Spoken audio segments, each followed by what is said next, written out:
the Democratic Republic of the Congo is going to the World Cup. We are going to the World Cup. We are going to carry with us everything this means. We are going to carry the history. We are going to carry the weight and the beauty of and the horror of the resilience of it. We are going to carry the players. We are going to carry the diaspora, the Canadian, the American, the French, the Congolese, the Belgian, who have kept the culture alive in living rooms and community centers and WhatsApp groups across the world.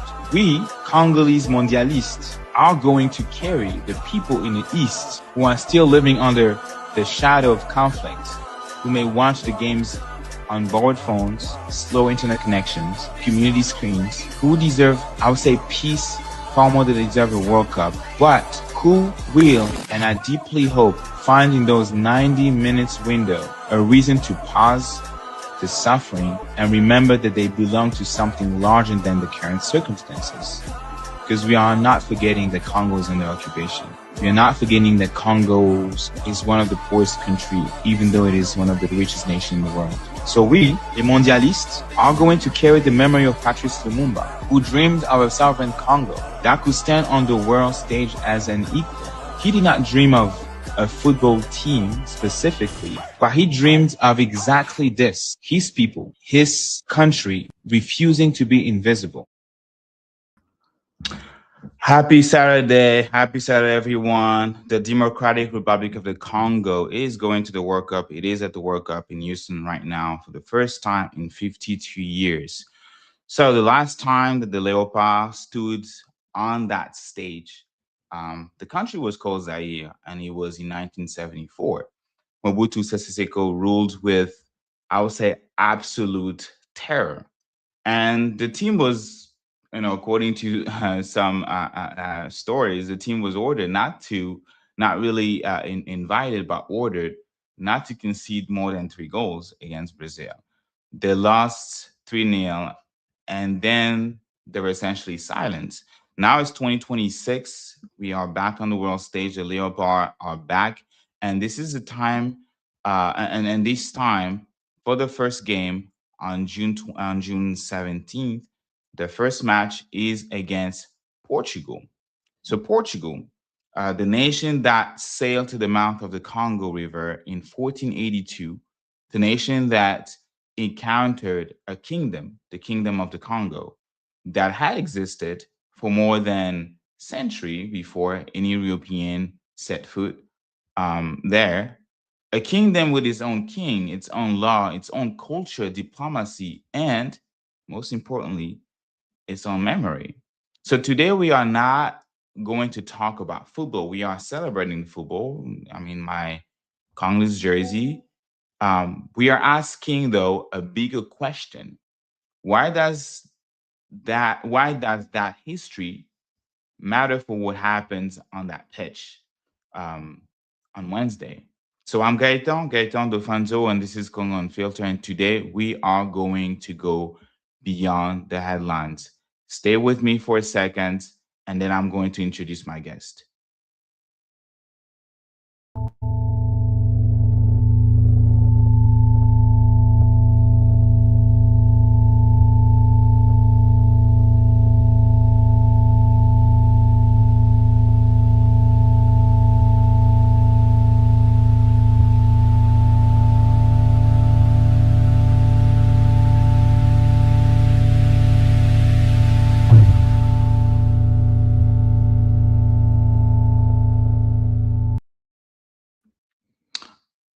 All right. So my guest today is Maman Benedict Ndjoko. I'm going to bring her up in a second.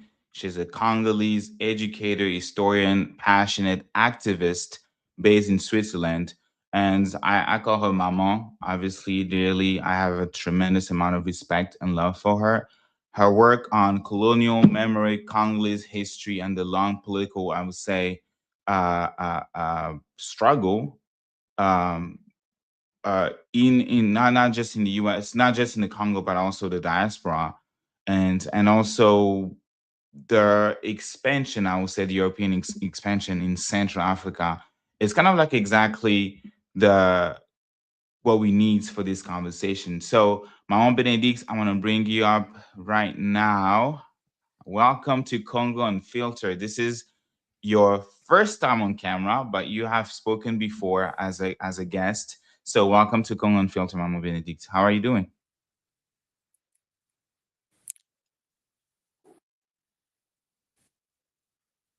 Can you hear me?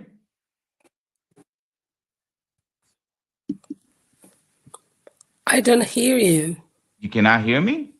Wait, is it just me? Is that normal? Wait, the whole time nobody was hearing me?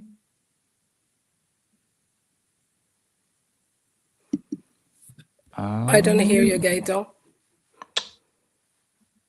hold on.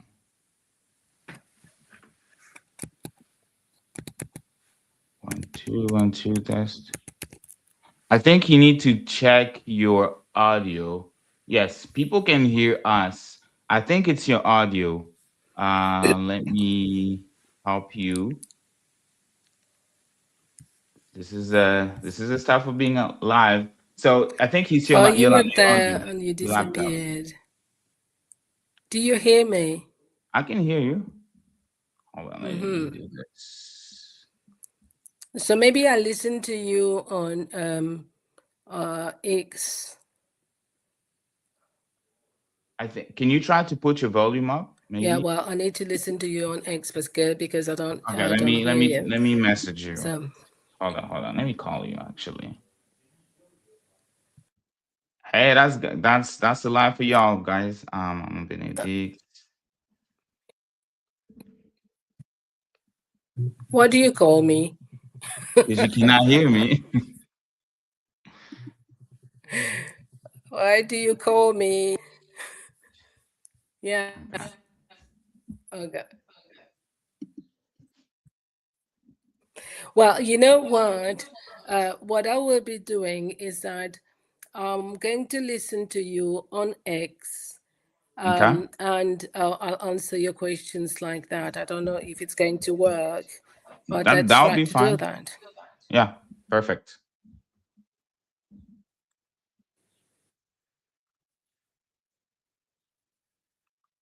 That's really weird because we were literally on backstage. We could hear each other. Well, Okay. can you hear me now? So it's good for me. Okay. Good. All right. So welcome. I Mm-hmm. was saying, welcome to Kong Unfilter. It's your first time on camera. You have spoken No, before to us. I Yes. listen on X. Yes, I remember you came as a guest once, but it was only audio. It was you and Son of Congo Curtis. But this is actually your first time on video, and so people get to see you. So welcome again. So before we start, I guess my first question, because we talked about the history, we said that we were going to carry the Congo Thank you during very that. much for having me. It Yes, is very much appreciated. I think there's a delay there. Um, I think we should do. Hold on. Uh, Um, there is a problem. Yeah.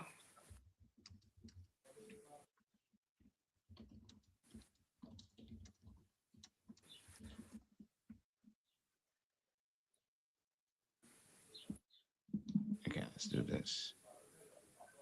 Mm, let's do. Let me call. Let me do phone so that like you can hear me live. I think so that the delay won't be that much of an issue. So Yes, hello. okay, can you hear me? Yes, I hear you. Okay, perfect. So I was saying, welcome to Kong Filter. My apologies to our folks watching us online. That's the technical difficulties that we have. But yeah, welcome again. Welcome back to Kong Unfiltered. Oh, Can you hear us? yes, get on here. Okay. I was afraid I lost you, but it's okay. Oh, no, we can see you. So, first question that I have for you, because I said that we were going to carry the Congolese team. Um, we were going to carry that history, and today we are talking about history. So when we talk about 1482 and the arrival of a Portuguese explorer, Diogo Cao, at the mouth of the Congo River, l'embouchure du fleuve Congo, history books tend to treat, I would say, that moment as a beginning, right? But something was already there, something was already present, something already existed. What was the Kingdom of Congo, before any European arrived? Can you kind of like tell us more about the Kingdom of the Congo? Yeah, sure. Um, when discussing the history of Congo before 1482, I believe we must begin by rejecting a misconception that you raised that has shaped how African history is often told. Uh, too frequently, I would say, the story begins with the arrival of the Europeans, as though nothing of historical significance existed beforehand. Yet, from the perspective of Congolese history, the Portuguese arrival is not the beginning of the story. It is merely the moment when Europe entered a world that was already been developing for centuries. So the territory that today forms the Democratic Republic of the Congo was not a political vacuum waiting to be discovered. It was a space in which different societies gradually developed increasingly sophisticated forms of political organization. Um, the Congo Basin contained many political traditions, the Kuba, the Lunda, Azande, Mangwetu, Yeke, and numerous others. However, two major poles of political civilization whose influence radiated across Central Africa were visible, the Luba world and the Congo world. I will say a few words about the Luba because I think it's important to understand where we Mhm. come from. So the Luba political tradition occupies a special place because it became one of the great laboratories of political thought in Central Africa. What distinguished the Luba, what made them remarkable, was not merely their military strength or territorial expansion. What made them remarkable, it was their ability to create a political philosophy capable of organizing vast regions and also integrating a diverse population. So it was the conception of power itself. Kingship was understood as something sacred and historical. The ruler was not simply the strongest warrior. He was the guardian of collective memory, the guarantor of social harmony, and the link between the living and the ancestors. So authority derived from legitimacy as much as from force. The influence of the Luba world spread far beyond its original homeland. The famous story of Queen Luigi Wankonde from the Lunda Empire and the Luba hunter Chibindi, or sometimes Chibinda, also Ilunga, symbolizes this process through the union political concepts, institutions, and forms of aristocratic organization moved from the Luba world into the Lunda state. What emerged was not merely another kingdom, but one of the largest imperial formations in Central Africa. This is why to look at the Luba is not simply looking at it as a kingdom, but as a source of political innovation whose ideas traveled across the region. So Do you want if to the give us like Luba, an example of the political innovation that we're talking about when it comes to the Luba Empire? well, what they manage to do is to make, first of all, power a sacred thing, meaning that the king in somehow could not be treated as any other person. It was a way of objectifying, of materializing this idea of power, and but also of a ruling class, of creating a figure that will be above all other figures. So this is a really important, I think, innovations that they brought, and they brought that from a figure also that is really special. It's the hunter, and the hunter is a figure that is really important in the African, I would say, cosmology in general, because this is a figure that very much understands the need of the society, but also understands nature, how it functions, and how you can, link the both world in order to make your people thrive. So this is a very important figure here, and they will put that figure into the center, and those kind of figure will become rulers because of the knowledge, because of their strength as well, and the capacity that they have to endure also very difficult situation. So this is something really important that they will bring to the fore in order to form this new kingship.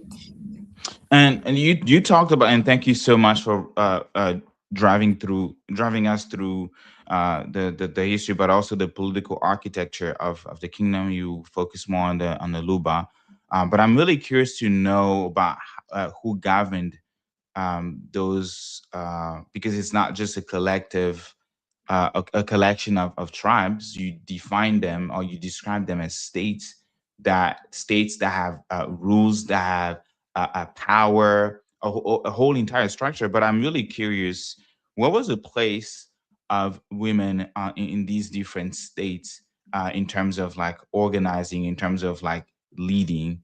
If you can kind of like tell us the place of But I women back think I then. told you already Mhm. about Luigi Wakanda. She was of the Lunda Empire. This is a very important figure, also historical Mhm. figure, because this is a woman who actually ruled on a federation of nations, and she was actually the sixth kid of the Lunda. I mean, her father, who had three boys and three girls, and she was the last one. And actually, the father had disagreement with his sons, and he didn't think there was they were fit actually to rule, and so he chose her as the ruler, and she was really, I would say, very smart, because she would not take a decision by herself. Sometimes she will always go to the council and discuss with them in order to know what was best for the empire. And when her brothers started, creating havoc in the kingdom, she decided to get married with the hunter, the Luba hunter, and she brought actually somebody foreign to that empire into this organization, which is quite clever because it also shows that our people not only thought about the necessity of not making, intermarriages, because of course we know how problematic it can be. So you need to bring somebody from outside in order to make your lineage live longer. And so this is what she did. And she also accepted the fact that he had ideas for this kingdom, how to rule it and make it prosper. And when Ilunga started also misbehaving, and also he started also to be a tyrant, and people were, of course, not happy about that. And for her, it was important to maintain the kingdom, and she decided to separate from him and rule that region by herself. There is also, and I forgot to say that as well, because it is also said that she was sterile, she could not bear children. And for her, it was so important to make that kingdom live that she chose another woman for Ilunga, a woman who would bear children in order for the empire to further exist. Wow. So we have really a very powerful woman figure here. They were not absent of all those statehood or all these kingdoms. These were not people that were set aside. And I even didn't tackle the Congo Empire, where we see feminine figure rising and defending that kingdom. But if you allow me, maybe to Go continue. ahead, go ahead, go ahead. I think it's really fascinating to talk about really before colonialism, the place of feminism in in the Congo, right? Like, so go ahead, please. And before I go ahead, I always want to remind people of something, Hmm. that normally in Africa, women never take the name of their husbands because they don't belong to the husbands. And we Huh? need to think about that. Hmm. We are not a property, and normally we are considered as partners. So the woman can also lead in the market because this is her place, and she will be also consulted whenever there is a problem. It's not a figure that is just submissive. Yeah, she has agency, she has an active role that was, of course, forgotten. And I think, I mean, this is my reading, and I think colonization participated to that a lot. So let's go back to all those political influences. So if the Luba represented the great political center of the interior, Congo represented the great political civilization of the Atlantic world. So the Kingdom of Congo was one of the most remarkable states of pre-colonial Africa, stretching across territories that today belong to Angola, Cabinda, the Republic of Congo, and of course the Democratic Republic of Congo, stretching even till Gabon. It is it united a diverse population under a common political framework. So its capital was Manza Congo, one of the great urban centers of Central Africa. So the founder traditionally associated with this achievement is Nimi Alukeni. What makes him important is not simply the conquest, but the state building, and this is very important. He transformed local political entities into a larger political structure and gave them a common political identity.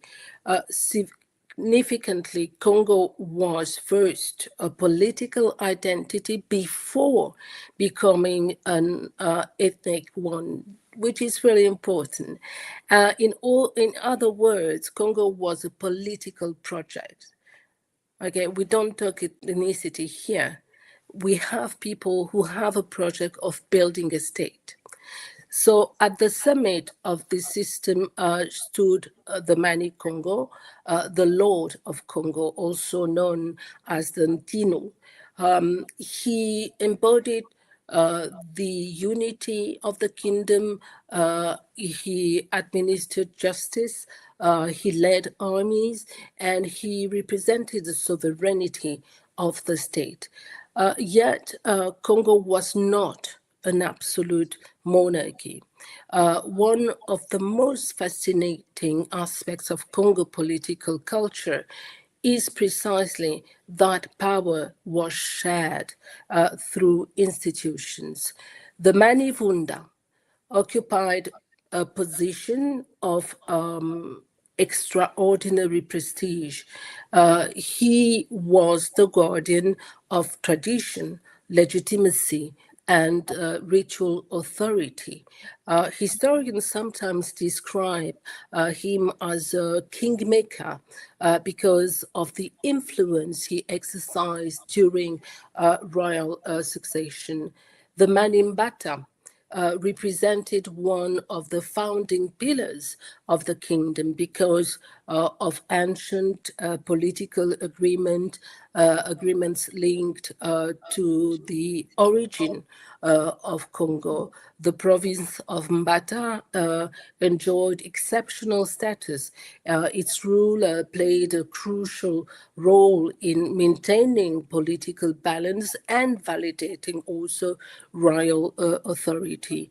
The Mani Soyo governed the coastal province of Soyo, one of the wealthiest and most strategically important region of the kingdom. Through trade and access to the Atlantic, Soyo accumulated enormous influence. At times, its rulers became powerful enough to challenge the authority of the Mani Congo himself.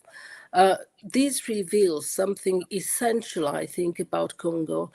Succession was not automatic. A king could not simply designate his elder son and expect universal obedience.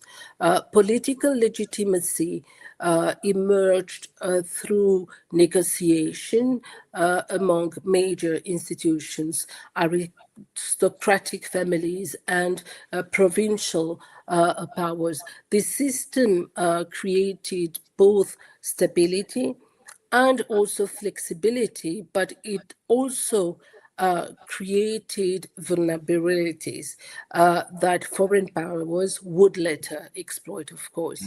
Economically, we can say that Congo was highly developed, agriculture flourished, the new iron and iron production supported both the agriculture and also warfare.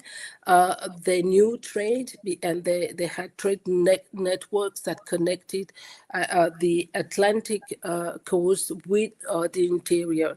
There was specialized profession and knowledge was transmitted through institution and initiation systems. So when the Portuguese arrived in 1482, they did not encounter a primitive society. They encountered a state. They encountered diplomats, judges, governors, soldiers, and administrators. They encountered a civilization. This is why I prefer the word encounter to the word discovery. The Portuguese may have discovered Congo from their perspective, but Congo already knew itself. Let, Its people let knew me their pause. river, which they call Nzadi. They knew their history, their institutions, and their rulers. What occurred in 1482 was not the discovery of Africa, it was the meeting of two political worlds. And I think it's really important to Mhm. say that. And let me jump in right there because I think that the historical um, aspect or portion that you mentioned, particularly the role of women, I really love that because when we speak about, when you hear the way Africa is being spoken about, talked about even in writings, and they portray Africa as a patriarchal, and you do find sexism right now in modern day Africa. But what you were telling us for the case of the Congo, that women were playing a major role in the way the society was organized. But then, in your own words, the colonial time kind of like ended that or changed or altered the way Congolese folks view women back then. And but I really want to stop on a word that get also used constantly in history, and you mentioned that it's discovery, right? Saying that the Portuguese explorers hired by the Belgian king um, were essentially credited with discovering the Congo River, discovering the Kingdom of Congo. My question to you is, what does that language actually do? Uh, what is really erased when we accept to use such language? But I think that this is a word of domination because who writes history? We didn't for a long time. We were erased of that history. I just remind people that not long ago we had one of the former French president who said that the African men didn't enter history enough, you Mhm. know. And so this is about who holds the pen, who is writing. And of course, they're writing from their perspective. For them, it was a discovery. And it also shows that the idea of possession, because whenever you discover something, you are the one uh, um, who says that this is, for instance, a terra nullius, meaning nothing existed there before. And actually, your words become performatives, meaning that you create a reality with your own words, your own worldview. And when you say this is a terra nullius, where even when you see that people are there, so you are in that kind of cognitive dissonance, that allows you to be very powerful and to do whatever you want. So you are the one who is going to write history, who is going actually to erase or maybe even create traditions that never existed before. And I just want maybe to exemplify that idea, to talk about, for instance, what happened in the Sankuru during the Belgian presence in Congo. Sankoro, which is located in current Kasai, right? Or maybe I'm Yes, yeah, okay, exactly. Kasai. Okay. What happened is that during World War One, the Belgian, of course, there were battling, in Europe because there was civil war in Europe, and they needed to have socks, for the soldiers. So the Sankuru was a region where they started to plant, cotton in order to make socks, but they asking men to bring a certain quantity, and a quantity that was so high that they couldn't do that by themselves. And women traditionally were the ones who would, work the fields and, provide for the family in that sense. So what happened is that you had more and more men who would marry many women in order to make them work in the fields and, you know, meet the demands of the colonizers. And these are society in that period who didn't know polygamy. So sometimes it makes me also laugh when I listen to certain Africans saying, "Oh, we are polygams." We know. No, not all of us were. Maybe some of us, yes, but not all of us were. Some of these tradition, I would say, were forced upon people. They were not something that was within them. So this is what I think the Mm. world discovery can bring, because it's a worldview, it's domination, it's a way of shaping the world that doesn't pertain to the person who was discovered. Yes, I got two questions from, and that's also coming from internal. How much of modern day Angola was part of the Congo, the Kingdom of Congo, if you know? Well, I mean, this was really a very large territory if we look at that. And I think that we need to talk about the northern part. I can't be really precise here because Hmm. what would be useful it is to have a map in order to show that, because I Okay, cannot just, talk about, but it was really a vast kingdom. let me try to see if I can pull up a map right now. Yeah, because I think it's better when people see it.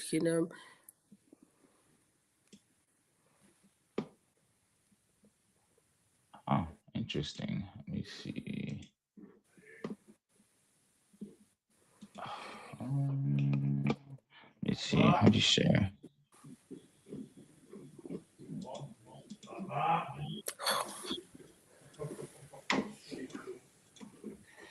Share my screen. Which one? This one. Okay. Let's see. So there's a map right there. But probably we want the modern day. You let me know which map you think will be good to use. Maybe this one? This one? Um, Let me check because I can't see you. Um, You can't see the no, map? no, I see it now. Oh, okay, But okay, there are okay. various map here. I think I this think one. this one can illustrate more or less, yes, what that kingdom was, how large it was. That's oh wow. Yeah, I think I was checking online that said that it was 50 10 to 15% of Angola's current total land mass, sharing the rest of its historic territory with modern day Democratic Republic of Congo. Let me just share this tab instead. Yeah. Oh, Yeah, well, it was a very large and vast yeah. empire. Yeah, 10 to 15%. And the other question that I have, Queen Zinga, would you say that she's considered to be Well, I Congolese? would like maybe if you are not bother, because these are things I'm going to talk about normally. If we can just, follow along with the Yeah, question. I'm yeah, yeah, yeah. sorry, I'm too Yeah. teacher like, but I like things to be. Yeah, yeah, Um, yeah, yeah. These are questions that I get yeah, but online. we So will answer them because I okay. think it's important we see what happens next, and Yes. especially when the Portuguese arrive in that region. So Yes. And that's my next question, because you said that you rather use the term encounter versus discovery. And you also say that there was a clash of civilization, of culture when the European arrived. So when Diego Cao arrived in 1482, the Kingdom of Congo, I presume, did not collapse suddenly. There was a period of contacts and exchange. You talked about a clash of two different civilizations, and even I would say a form of diplomatic relationship. How do you characterize those early years between Congo and Portugal, and what made that relationship ultimately unequal? I think it is very important to first say that this relationship between Portugal and the Kingdom of Congo uh, uh, was began as a relationship between two sovereign powers. The first ruler to engage with the Portuguese was Nzinga Nkuvu. He was later baptized as Joao I. So his decision to establish relations with Portugal, I think it is important to not see that, not to interpret that as submission. Like many rulers throughout history, he sought new alliances, technologies, and opportunities. His son, later Mvemba Nzinga, known to history as Afonso I. This is the one that we know most. He became one of the most remarkable African rulers in the 16th century. He corresponded directly with the Portuguese monarchy, promoted Christianity, sought to strengthen state institution, and he envisioned Congo as a participant in a broader international order. Yet, the relationship soon revealed its darker, I would say, dimensions. The Portuguese quickly understood that the succession system I talked about earlier, the succession system of Congo could be manipulated because kingship depended upon aristocratic support rather than strict hereditary succession. Rival princes frequently competed for power. Portugal learned to intervene in these rivalries, supporting one faction against another and transforming internal political disputes into opportunities for influence. So the strategy became one of the most effective instruments of Portuguese power. The weakening of Congo did not occur solely through military force. It occurred through political penetration. At the same time, the slave trade expanded dramatically during that period. And what had begun as diplomacy increasingly became a relationship structured by extraction.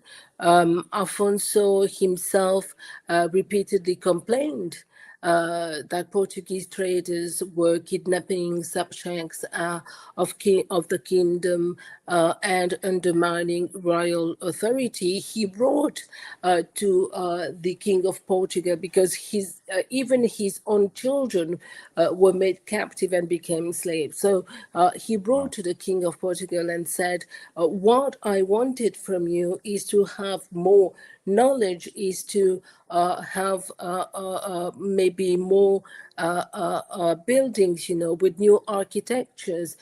He said he wanted more priests and less merchants in the Congo. But unfortunately, with that slave trade, the merchants actually took over. So the story of this region during this period is therefore not simply a story of encounter. It is also a story of resistance. And one of the greatest figure, and this is why I was saying that I will talk about it later, one of the greatest figures of that resistance was Queen Zinga of Nogo. She was also making the slave trade, well, because sometimes as Africans we also have a little bit of problems of saying certain things. She was also trading people, but of course we need to understand in what I would say worldview it was made, because these were captives and they were for those people they lost the war, so they could be handed over. So one of the greatest figures of that resistance was Queen Zinga of Nongo and Matamba. I would say that few leaders in African history actually combined diplomacy, military skills, and political intelligence as effectively as she did. She negotiated treaties when necessary. She also forged alliances when it was useful to do so, and she fought really relentlessly when it was required to do so. She understood that Portuguese ambitions threatened not only the individual rulers, but the sovereignty of African states themselves. So Queen Zinga represents one of the earliest example of African resistance to European imperial expansion. A century later, another extraordinary figure emerged within Congo itself, and it's Kimpavita. So by the beginning of the 18th century, Congo had been devastated by civil wars and foreign interference. The kingdom was fragmented. Many believed its greatness actually was over, had passed forever.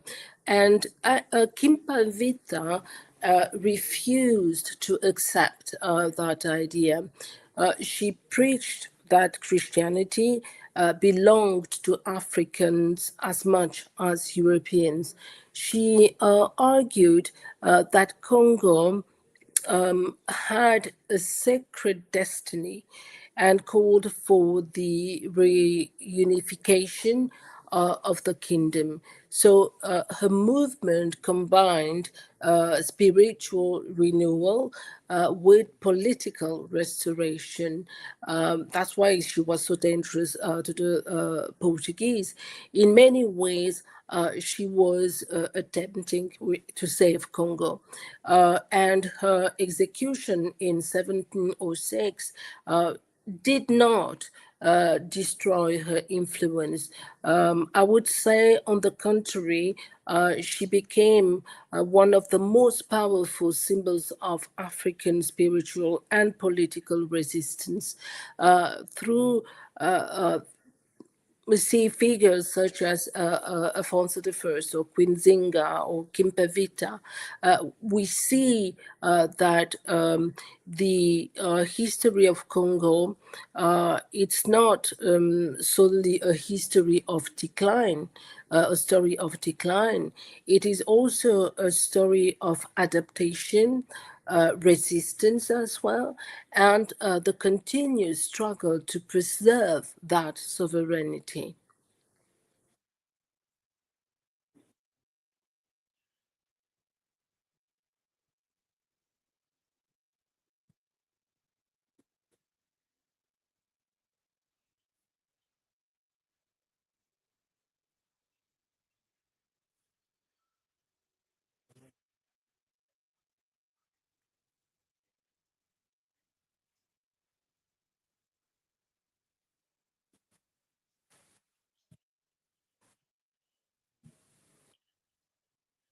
Thank you so much, people commenting. Juice plus 345. No sound. I appreciate you. So I was reading comments from Positive Vibe that says positive vibes, and then added God bless the people from disease, and then Roba Lou Gibson, and I apologize if I'm butchering your name. That person said, until the lions get their own historians, the hunt story will always glorify the hunters. So that's kind of like the question that the comments that we have on X on Instagram, and I see Congolese Action with platform on to shout out to you guys.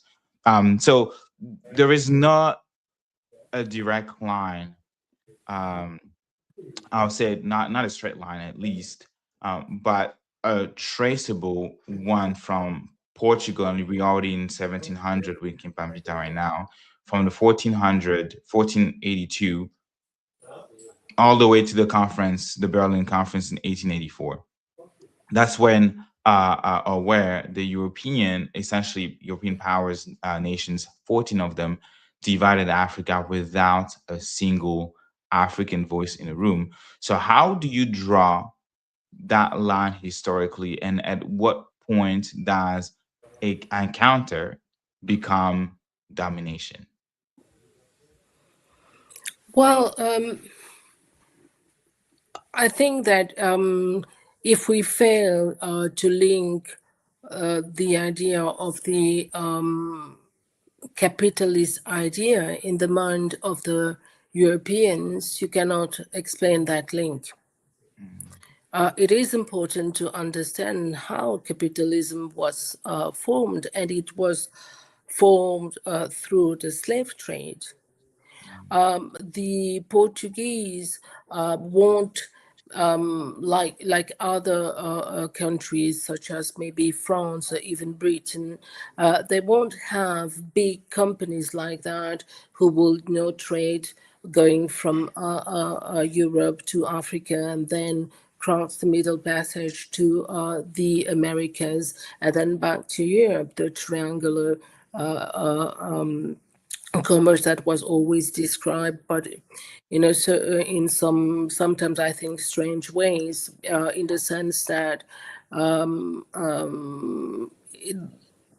people say that Africans are the ones who sold theirs, and because they were given certain goods, when the colonizers came. And sometimes we failed to account of the fact that, for instance, countries like Portugal would free real psychopaths from their prisons. They were called the lançados, and these people were launched, in those territories in Africa in order to capture people. And in each kind of war, you have people who will collaborate, of mm, course, who will sell people, but this doesn't account for the whole of Africa, because we know, for instance, that for certain tribes, even in Congo in particular, they will use, scarring in order to produce scars on their faces to make themselves so ugly that nobody would want, to take them away. This was a form of resistance. I talk about that because, as you asked me the question, how you make the link. This is the link. You know, this is capitalism when it understands that it can sell bodies, and that those bodies will be very much effective in the new world that they have discovered. This is where the link is made. And I think it's always interesting because uh, I think it's always for me mind blowing, the fact that we never think about the relation of the abolition of slavery, which is most of the time around 1800s, and then in 1884 you have the Berlin Conference. mm. I mean, it's just that is that That's those does people matter. have thought, you know, that history, they knew that it was not possible for them anymore to treat people as they did. And because also, and we don't say that enough, because the Haitian Revolution really brought something into that Atlantic world. People thought about their freedom. We have many instances, many islands where you had people fighting for their liberation, and they didn't just accept, like that, to be submitted. But once it was not possible anymore for them to use slavery, they had the Berlin Conference, and I think they just thought this is even better because we can make them slaves on their own soil. We don't Mhm. have to move them. We don't have to create insurances in order to get money if we lose the goods, which are the bodies. We don't have to do that. We can do that on their soil. We can enslave them there. And that's it. And this is, I think, what the Berlin Conference is about. Because when you think about the fact that the last country in abolishing the slavery, I don't have the exact date here, but it's Brazil, and it's really close to the Berlin Conference. So, you know, the link is there. There is something that never stopped. Once they discovered that it was possible for them to make money out of black bodies, they never stopped to do so. And Portugal, during the Berlin Conference, actually claimed that it had the rights on Congo because it was the first, European power to have, as I said, discovered that region. So it was a battle within all those European powers to get that big piece of cake that was the Congo. And Portugal actually put to the fore what it has done in Congo in order to be granted that region. So, Mom Benedict, thank you again for that response. And I would like now to connect the past and the present because you are an educator and you teach young Europeans, and you also organize in the diaspora. You have been organizing and trying to also inspire youth to also organize and take more roles into their own revolution back home in the Congo. And but in Switzerland, you sit in classroom with young Europeans whose smartphones contain cobalt from the Congo, and most of them do know it. I think people know it by now. When you bring, or if you, I don't even know if you do, but I'm sure that you might have done that. And when you bring history into that room, what happens? What do students uh, uh, how what is this, what are the student reaction? Do they resist? What essentially breaks through the minds when you're trying to teach and trying to bring history into the conversation for what they have to do for the future, what they have to do in their everyday lives? Yeah, well, I don't know. Maybe I was lucky enough, but I never really had resistance. You had maybe one or two people who were Stubborn in bored, class. yeah, to the max. Always say because of what I was teaching. But most of the time, no. On the contrary, there is a lot of curiosity, and for them, it's important when I talk to them that always tell me, but this is a story we didn't know, you know. And my role as a teacher, and this is something that is written in the law in Geneva, is to provide my students with topics that will actually try to hinder phenomenon like racism, and teaching stories that are not often told participate to that. So I'm really in my role when I do it. It's not something I would say controversial. This is a position I can defend, and most of my students are really curious and they are more than happy to learn. And I always tell them, you know what? This is a way of looking at the world. What I want you to take from that is to be citizens tomorrow who are able to ask questions, you know, not just take everything that is told, ask questions. Go and look, for that part of history that is not told. And this is not conspiracy because we're working with sources. We read what people said, we try to interpret that. We try to make links with our present day. It is important for them to be open, to others. It's not enough to say I'm not racist, because I have a black friend or Black friends. whatever. It's Yeah, we not we enough. heard that. It's enough. I think it's important to understand what were the circumstances of other people, how, and I always ask them this question: how a human being can decide that another human being is less than Yes. an animal and do Hmm. whatever he or she wants with Hmm. that person.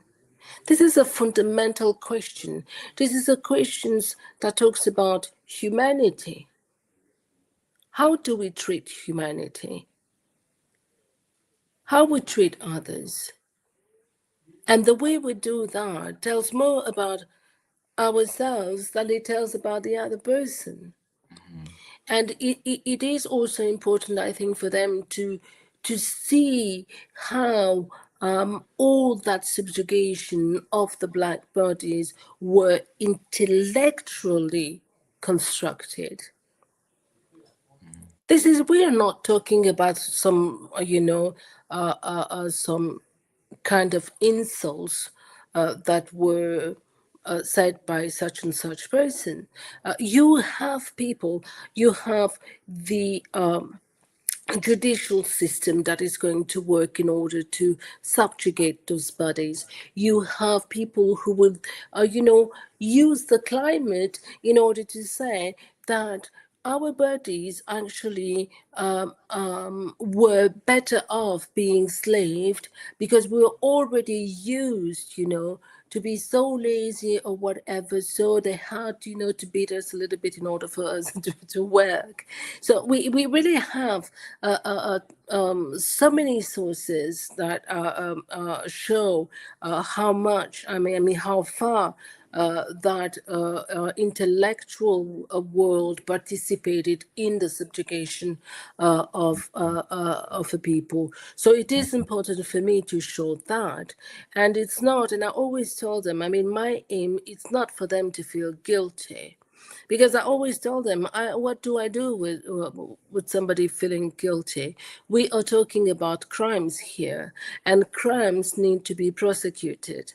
They don't need to have people being guilty. They need people to be aware of the crimes that were committed during history, and people to get reparations for that.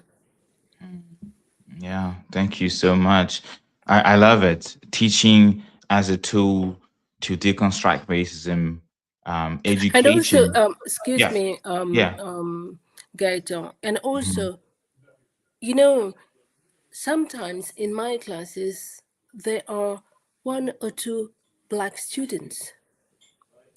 And I remember in my early days teaching, I met a young Kenyan girl. And I told her, okay, I mean, I told the class, so now we're going to talk about slavery. And she bursted really, shouting at me. She was very aggressive, and she told me, "I don't want to listen to that. I don't want to do that. It's always us. It's always us." And I said, "What is always us?" And she said, "I don't want to listen to that slave, story and everything." And I just told her, you know what? Maybe you give me a chance, and maybe you will see that I will tell maybe the story differently. Mm-hmm. You know, Wow. it won't be, it's always us, you Mm-hmm. know. And you see how much is important because we have young people that are hurt, you know, because they always heard that they were inferiors, that uh, they had no history, Mm-hmm. precisely. They had no history, or that their history was rubbish, that anywhere there was somewhere there in the jungle, half naked, and so they were worthless. And so it's important to come and to talk about those empires, to talk about those kingdoms, to talk about state building, to talk about all that, how people, perceive the world.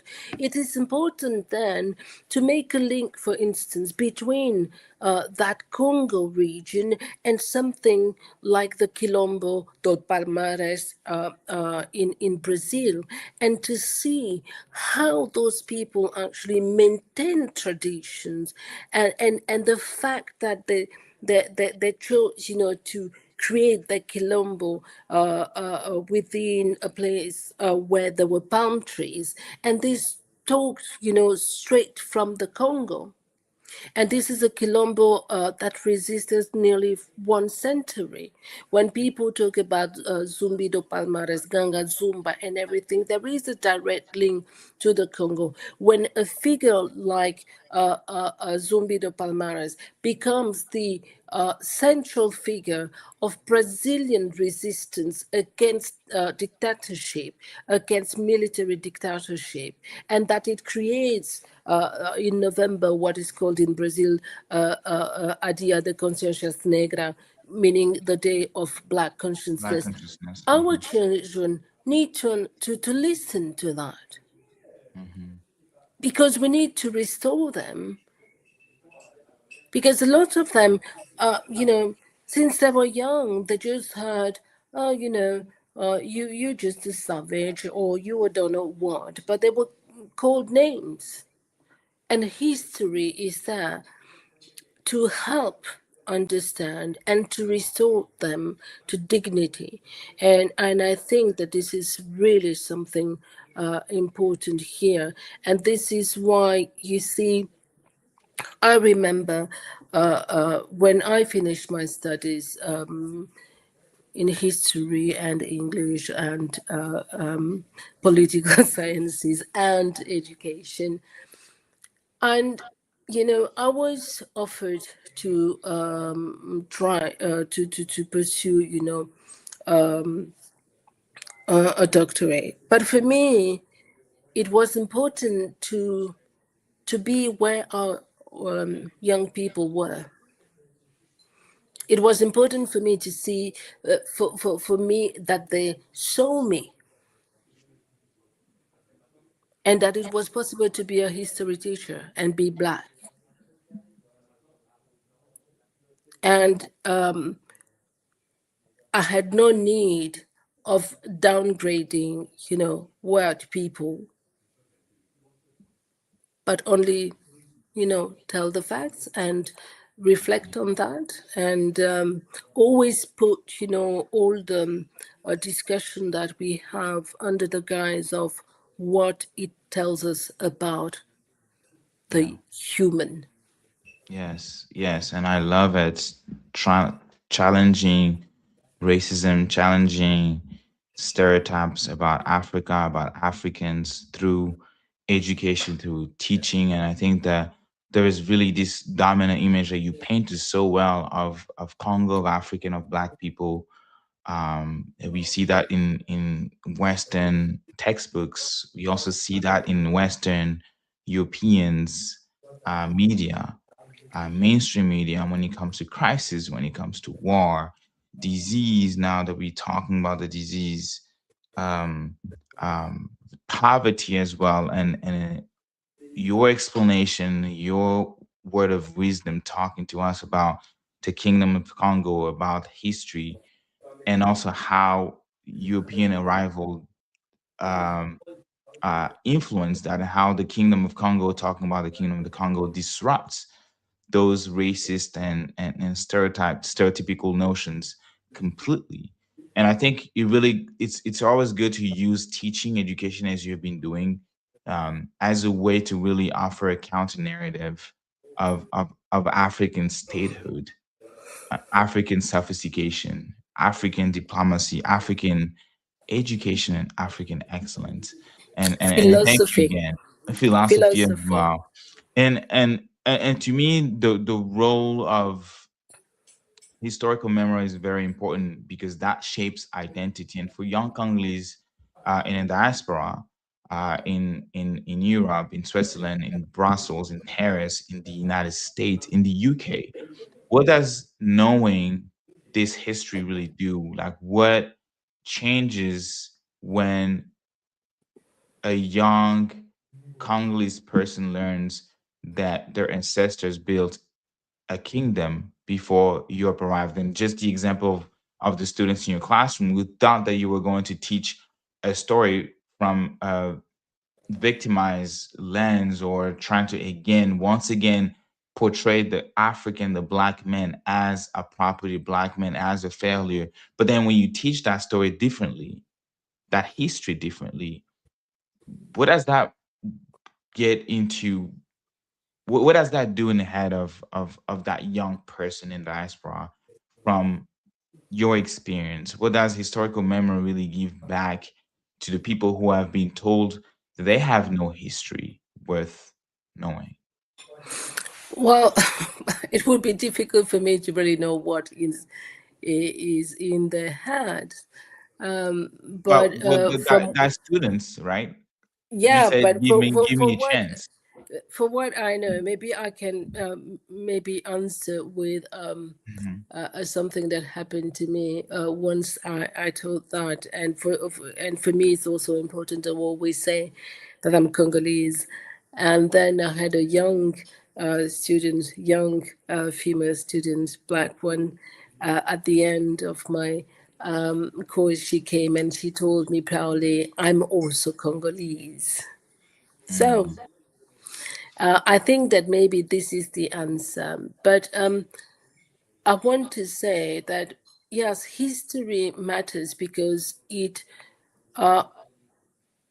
restores historical depth, and especially to a country that is so often viewed, as you said, only through the lens of crisis. When many people hear the word Congo, they think of war, minerals, humanitarian emergencies. Yet, these are only the latest chapters of a much longer story. mm, So it is important to restore that historical depth for us to understand that we were not just born yesterday, but maybe the day before yesterday and the day before yesterday. And this is important because, and I think that for Congolese people and especially the youth, this history, it doesn't have to be nostalgia, because this is mm, also maybe sometimes a problem. It's really to understand that it is dignity. It reminds us that our ancestors were historical actors, mm, and as you said, rather than passive victims. They built institutions, they negotiated alliances, they imagined political futures. So it is important to say that story because it needs to challenge simplistic explanations of contemporary difficulties. For instance, and I want to say that because I think that the Luba political tradition really beats maybe another conversation. But when you think about the fact that the Luba king, I mean, power was not only based on force, but authority rested upon, of course, sacred legitimacy, historical memory, but most importantly, it rested upon the ruler's ability to maintain social harmony. Hmm. What does Okay. it tell us today? When you know that, and you look at what is happening in the Congo today, Hmm. and sometimes we are going maybe to hate on certain people for what they do because they present also all they're doing as being part of traditions and history where there is falsification actually of history here. Because if you really think about what a Luba ruler is, he needs to maintain social harmony. And for him to maintain that social harmony, he needs to look around him and also maintain good relations with people outside its own people. And that is history. And this is the grandeur of that particular civilization. But when you don't know that, then you're manipulated. You think that the expression of your identity as a Congolese and as a Luba, for instance, is the expression of force solely.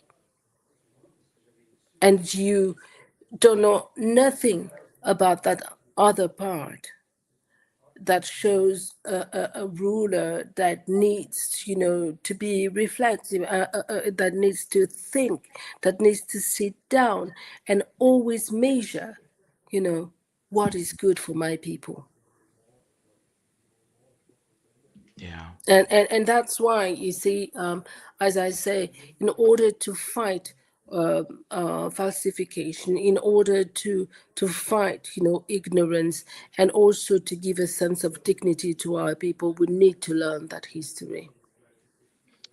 And I love the connection that you made between that past or that history of how the Kingdom of Congo was able to sustain because essentially it was delivering to the people. That was history.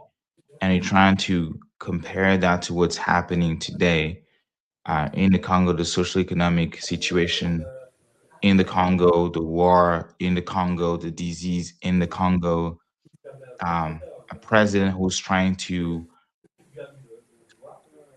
essentially capture a third term. I'm not even saying, I don't know if I'm using the right term, but trying to have a third a term.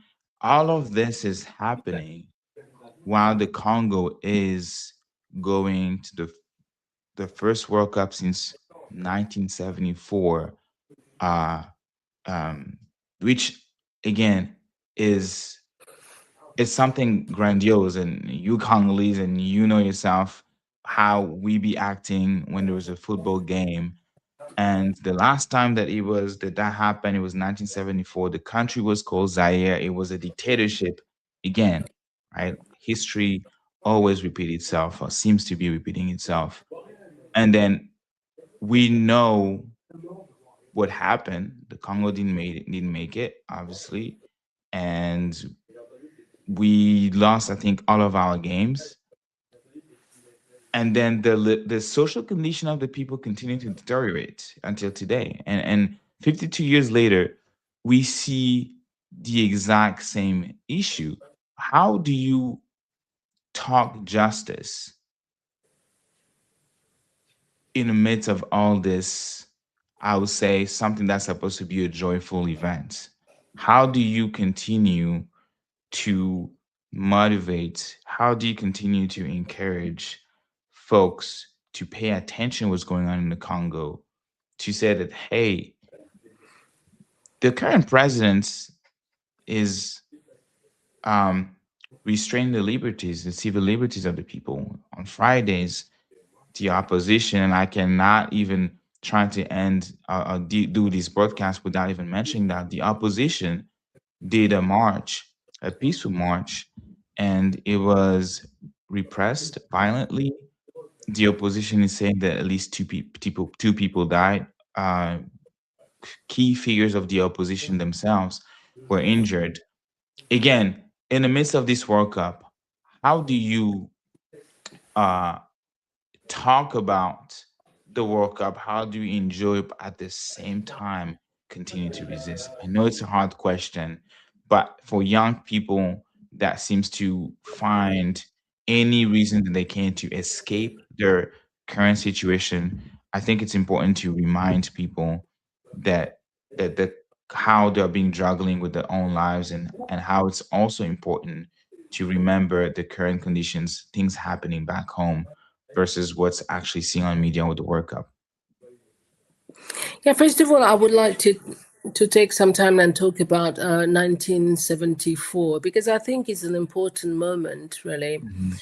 And I think that to understand the significance of Zaire's participation in the 1974 World Cup, I think we must place it within a broader history of Black struggles during the 1970s. And this decade, I think it marked a turning point. Across the world, you had Black communities that were moving beyond, I would say, the struggle for formal legal rights, and asking deeper questions about power, representation, dignity, and liberation. Questions that we ask today again. Mhm. So, in the United States, in particular, so the victories, I would say, of the civil rights movement had had ended legal segregation, but inequality persisted. And this eventually gave rise to the Black Power movement. And we had, of course, figures such as Stokely Michael and Angela Davis. And they argued that freedom re- required not only rights, but also economic power, cultural affirmation, and self determination as well. And we had during that period that slogan, Black is Beautiful, transformed into cultural consciousness. And the African heritage was no longer something to hide. It became something that was celebrated. So at the same time that this was happening, I would say in Africa, Africa itself was experiencing a profound transformation as well. We had newly independent states that were also searching their own path. We had liberation struggles that intensified in Angola. I just remind people that the independence of Angola is 1974, precisely that same year. we had Mozambique, we had battles in Zimbabwe, we had South Africa, and the upheaval of Soweto in 1976. And this Soweto uprising, this became really a global symbol of resistance, and Pan-Africanism, of course, at that period reached one of its modern peaks. And it's interesting to think about it today, looking at what is happening in Africa and in South Africa in particular at this moment. So it was in that context that Zaire appeared in the 1974 World Cup. And I think that the significance of that moment was far beyond football. I think that for millions of Black people around the world, Zaire at that moment represented something more than a national team. It represented Africa's arrival on one of the most visible global stages. And just And to the add, same, Zaire was the first Black African country at the World Cup. exactly, Yeah. Right. exactly. Yeah. And if you think about the fact that the same year, Kinshasa hosted the famous Rumble in the Jungle between Muhammad Ali and George Foreman, and so suddenly Congo stood at the center, really, of a global Black imagination that connected also Africa, the Caribbean, and the African diaspora. Because if you think Art Celia Cruz singing in Kinshasa, it's quite incredible. So the World Cup team carried, I think, that symbolism with it. So as you said, the results on the field were disappointing, of course, but I think historically the event symbolized something much larger than sport. It reflected a decade, I think, in which maybe Black communities across the world were asking not merely how to obtain rights, but how to achieve genuine liberation. And Mm. when we look at the Congo team today, the way they arrived, maybe people would, I don't know, they will minimize the fact that we decided to come in dignity Mm. with that sap. Of course, people said, "Oh, these are Congolese. They used to wear clothes," but no, we decided to to come in dignity. Mm. The person who designed those outfits made something really particular, and there were signs that were so important. I mean, we talked about this, the fact that we had a space, we have a space in the Congo where we have genius minds that created political systems and also the attributes of power, which is the leopard. And not only that, if you look at the bags that they had, this is the locombe, this is the instrument that the batetela play. Mm. And the motto of the batetela is what? Otetela ke mafumbe. The tetela is not a slave, is not to Mm. sell. Mm. So this is what that team brought. And that's why I say we decided to come in dignity. And some people just maybe saw superficial things and, started, arguing between the fact that they were dressed and that, what was, they would be just in the beach. Yes, fine. But I say that if that sense of dignity, if that sense of identity for Congolese needs to go through that. If it is restored for the young generation through those attires, then so be it. But it's important for us, as I was saying, to pass on the semiotic, the meaning of what we've seen there. What does the leopard mean in the history of Congo, in the history of power in Congo? What does it mean? What does Otetela Kimafumbe mean?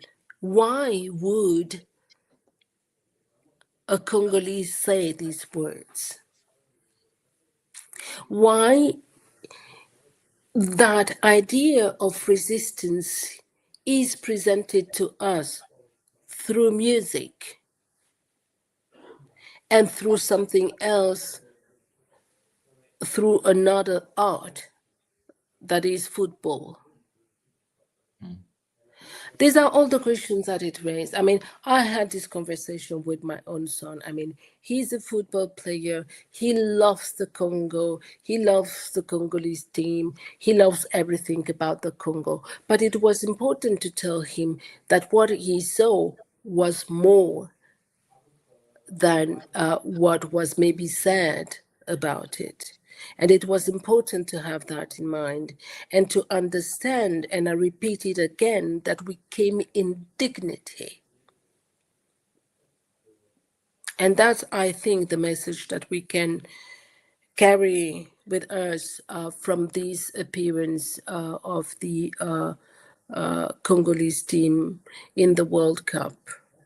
They were told that they had, to quarantine for 20, I don't know, remember, 21 One days. day. They Hmm. were threatened not to, participate because of such and such. But we decided to come in dignity and tell the world we are the Yeah. Congo. We are invisible. We refuse to be invisible. Exactly. Exactly.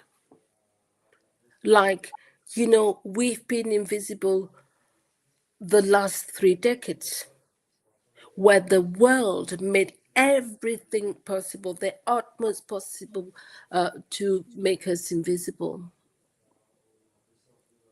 But we came with our style and we said we are the Congo. So for me, actually, the moment I saw that, I was really happy about that. And I was maybe happy that a lot of people thought, it was superficial. And sometimes I say it's good that when people, don't understand who you are. Because the day, you will really show it, they will be like flabbergasted. Yeah, so it was, for me, it was a great joy. And I think it's a good news because, sometimes I think histories has strange ways of doing things. But I think that even sometimes, yeah, okay, like everybody, I'm discouraged. But then I tell myself, as a historian, you know a lot of history endings. You know what humans were capable of, even in desperate situations, and they changed things. So this is my hope.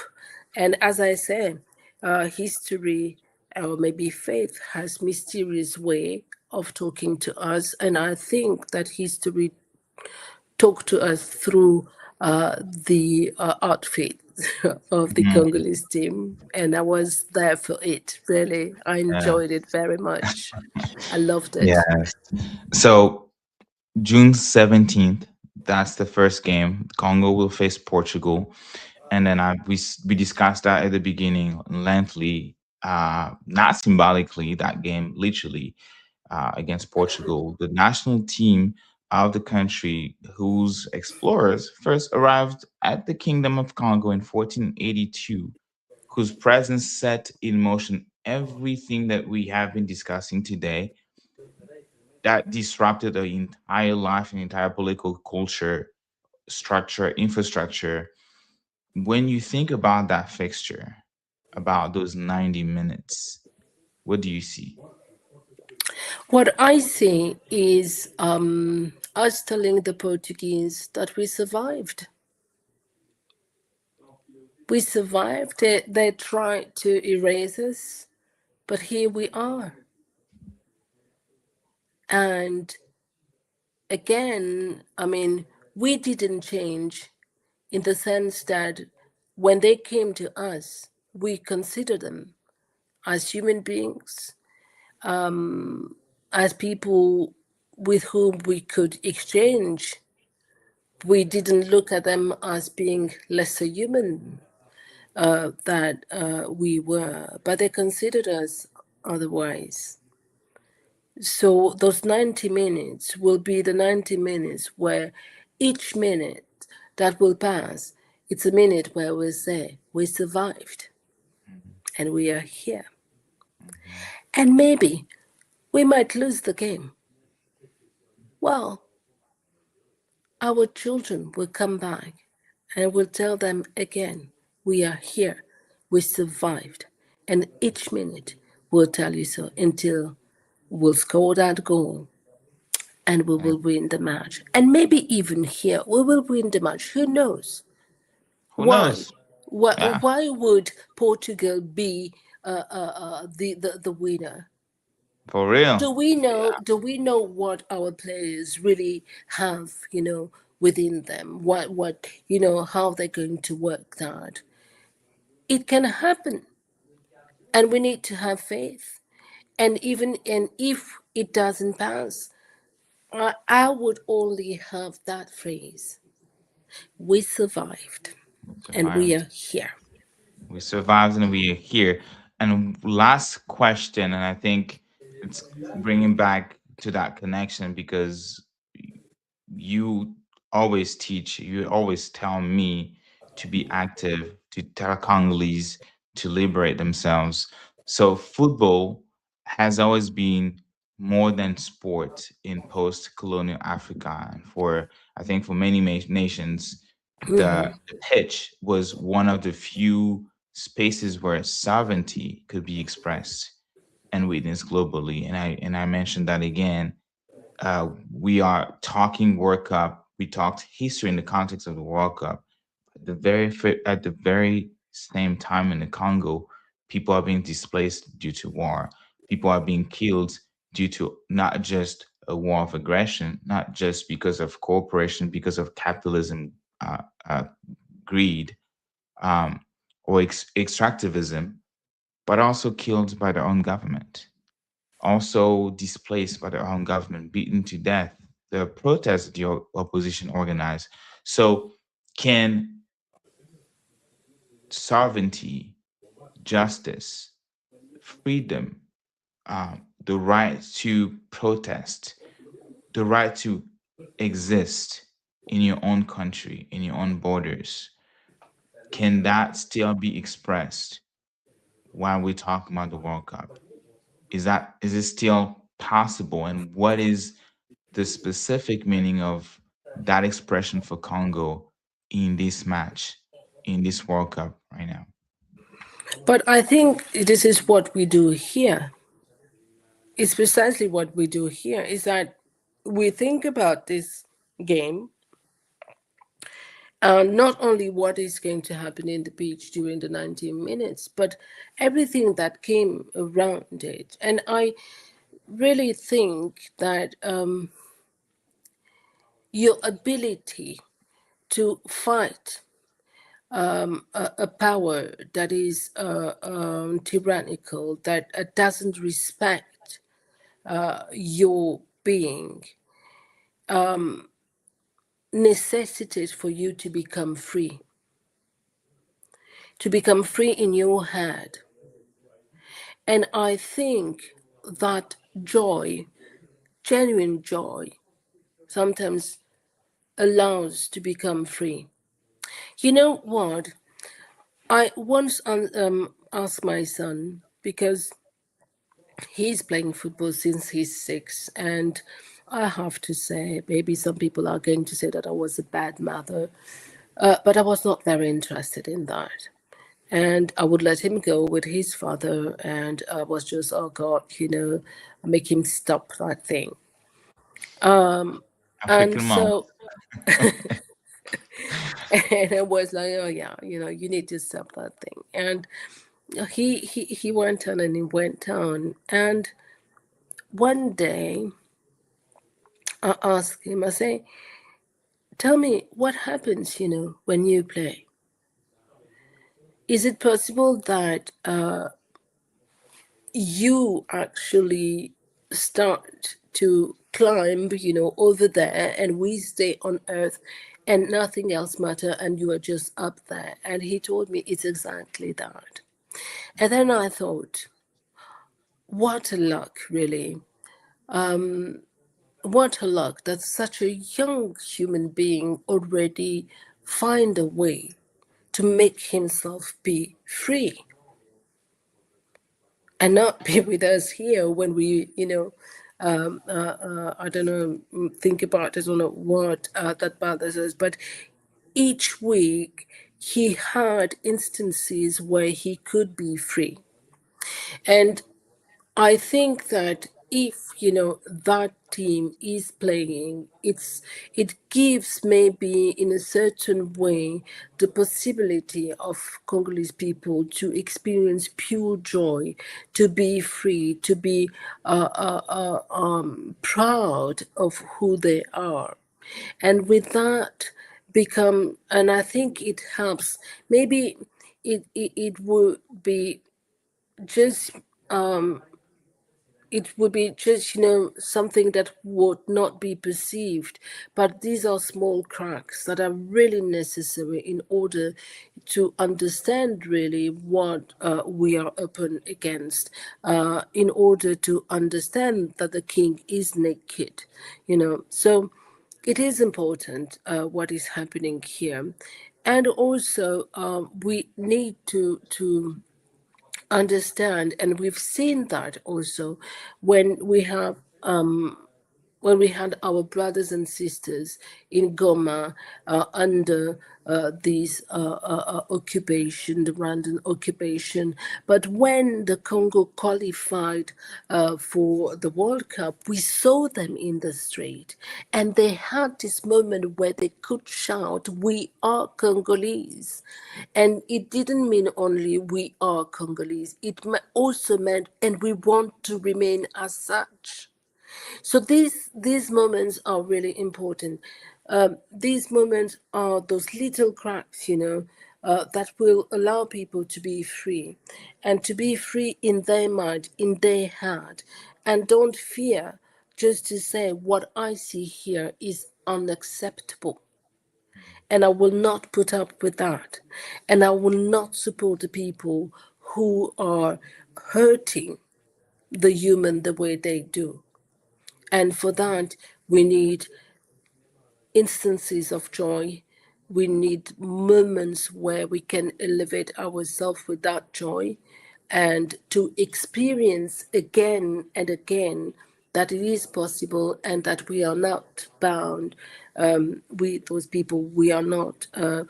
I don't know how you say that in English. They're obligé. We are not.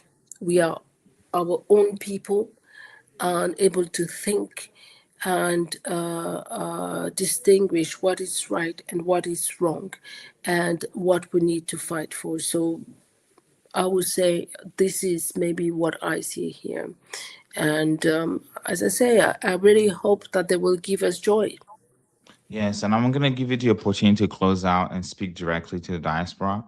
Friends of the Congo as a Pan African or institution based in Washington, D.C., in the US, we speak, as the name calls it, to those who want to be supportive of the Congolese struggle.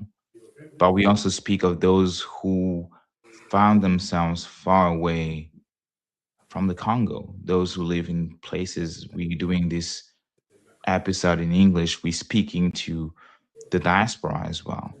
And you live and work in the heart of Europe. That puts you specific in that position, close to institutions that shaped history with the United Nations, with human rights, with World War One and Two, close to also the young Congolese people or person who grew up inside those institutions in those countries. What do you have to say, speaking directly to the diaspora, to the Congolese diaspora, about their responsibility and what they carry? Well, I think that for the Congolese diaspora, one thing, memory is responsibility. So many of us live in societies where Congo is known primarily, as I said, through images of conflict.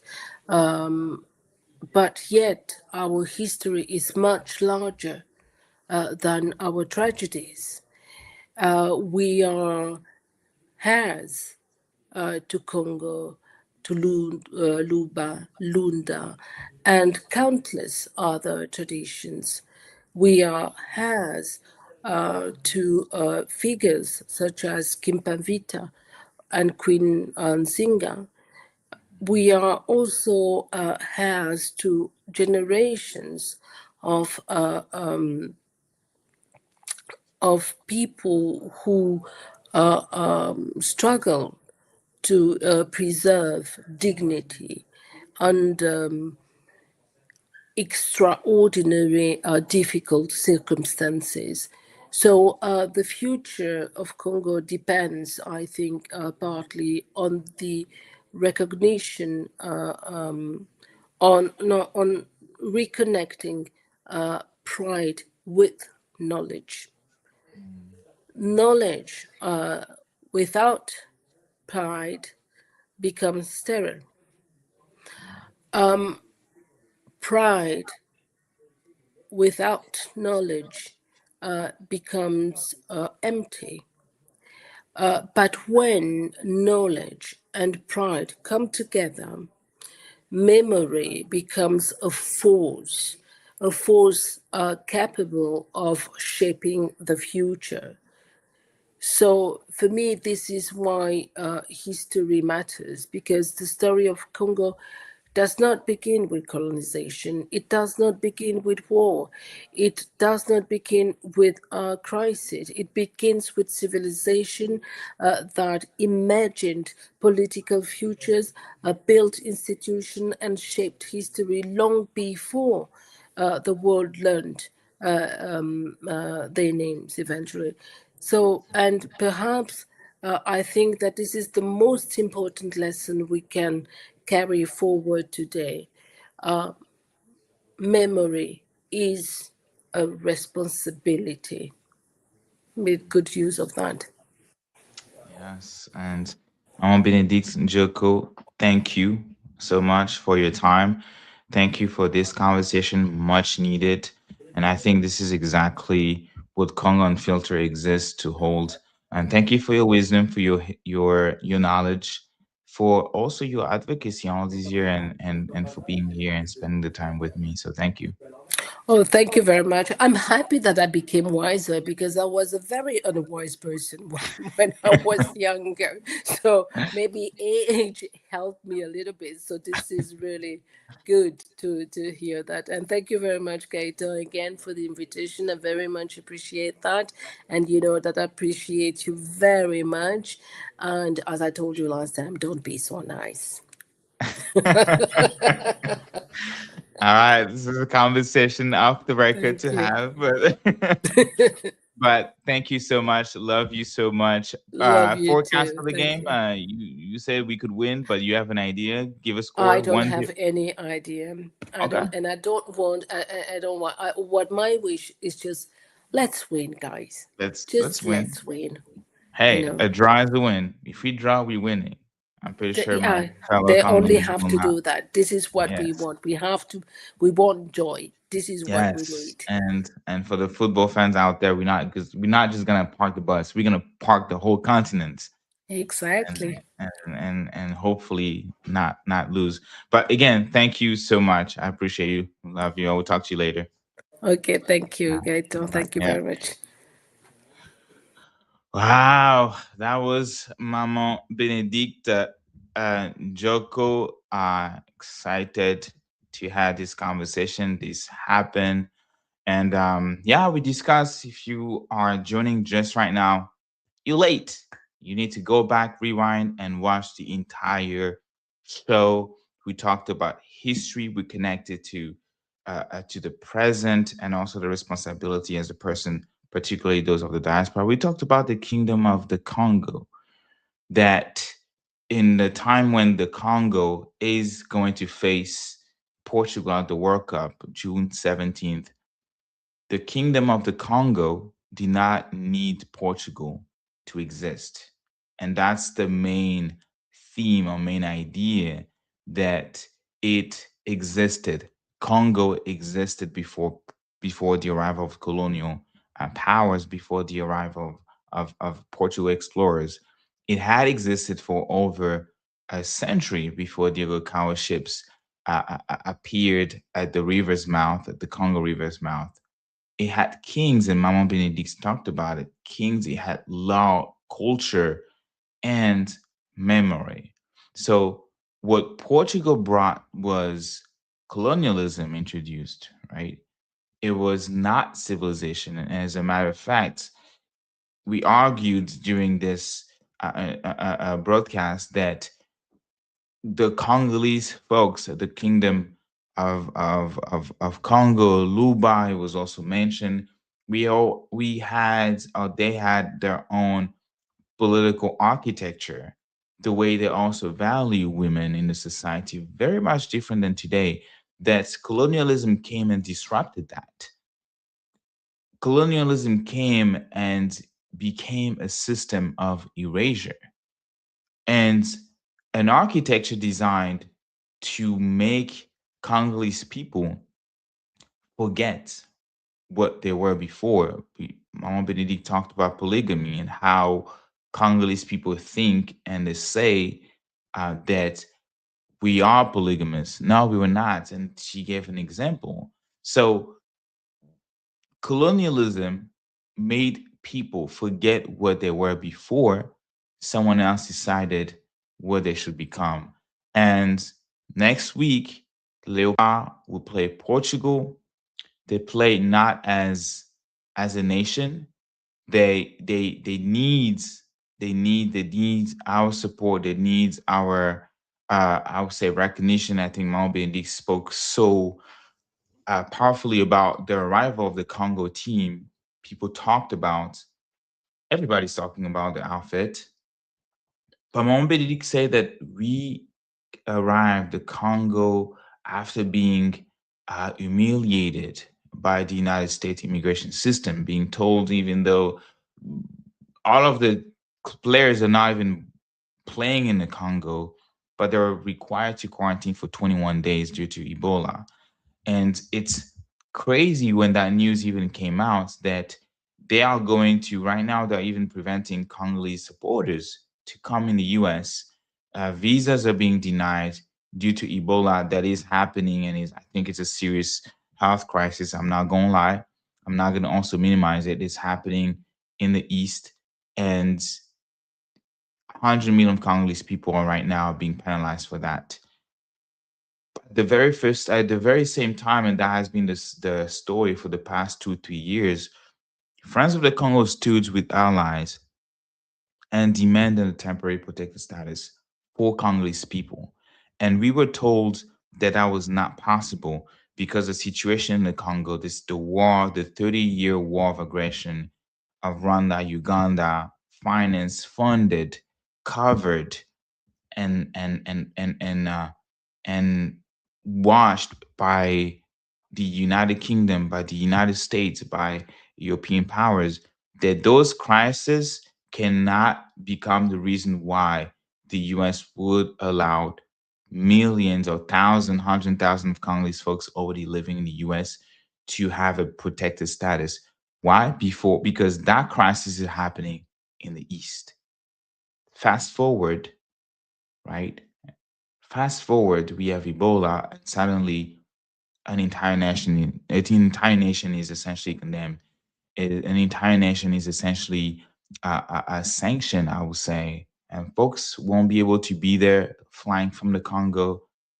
But those who are in the U.S. and with the arrival of the Congolese team, Mama Benedict said that they came with dignity. They came with dignity, and on Wednesday, just like the arrival was shown, for the 90 minutes that the team will be playing, it will be an assertion, it will be a statement saying that we survived, that we exist because we survived. We survived colonization. We survived the racist brutality. We survived King Leopold II's brutal rule. We survived dictatorship. We survived capitalism. We survived uh, the dehumanization of Black people in the heart of Africa. We survived and we're here. And we're here to exist and we are here to resist. And the attire is just a statement. It's just a way, again, to show or to make our presence known, right? So we will face Portugal. The DRC will face Portugal. And like I was saying, they will play not as a nation that needs necessarily recognition, but as a nation that has always known who it is, even, even when the world refused to see it. The Kingdom of the Congo or other states in the Congo and actual Congo built its own roads. The DRC is building its own future. And that future for the fans of football, that future for those who continue to dream of a free Congo, we also begin on a football pitch because we will be present. We will go in as Congolese mondialists and together with the thousand of fans out there and in the stadium and those who couldn't make it, those who couldn't afford it, those watching from the TV, the smartphones, we have also a statement to make that we as Congolese sons and daughters, we refuse to be invisible. So watch the game, feel the World Cup joy, and you as a Congolese person watching this, or a person that also empathize with the Congolese suffering, you're allowed to also feel joy. But carry the history with you. Mama Benedict spoke about memory. Memory because that is not a burden. Memory is the reason that you are still standing because you're gonna remember that yesterday you were on your knee and today you are walking. So this was Congo Unfiltered. Happy Saturday. I was Gaetanzo, your humble host, and I will see you in a couple weeks. So peace out.